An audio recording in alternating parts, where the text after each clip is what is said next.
tayo ngayon sa bagong shop ng CMB Gadgets dito sa V-Mall.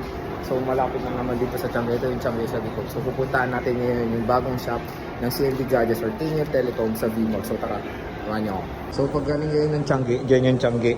Ganyan lang kayo. May avocadora dito. Akit lang kayo sa escalator. Pero dito tayo sa isang escalator. Ayan dito.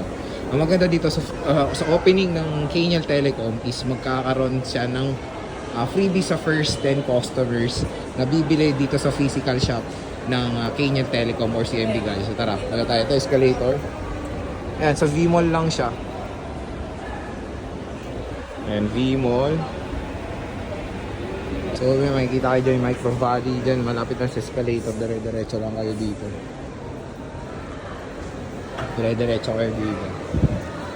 Puntahan natin. So dito kayo yung bumili kung pupunta kayo sa MB Gadgets dahil first 10 customers ay magkakaroon ng malulupit na freebies. So punta tayo.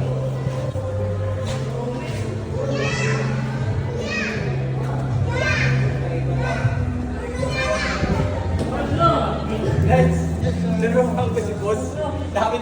Dami ko kay boss. So ayan, dire-diretso lang. Tapos may sa dulo makikita niya ito na siya. Ayan. Ayan, Tingel Telecom. Bubukas pa lang ito. Pero dito sila, ayan. Ayan. So ito yung shop niya. Magbubukas to sa Monday. Ayan si Meto. Monday ito magbubukas. So si Alma Bantay. So ito yung shop ng Tingel Telecom. Magbubukas nga to sa Monday. Ano yun? October ano? Monday. Monday nga, October 28. So maganda din pumunta kayo dito kasi first 10 customers magkakaroon ng freebie, di ba? Yes. Oh, magkaka-freebie sila. So yan na Tingel Telecom, may physical store na si Ate Mayet. Ayan.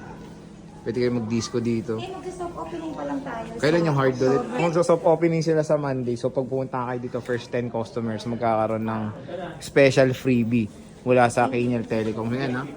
So inano na kayo sa V-Mall lang to.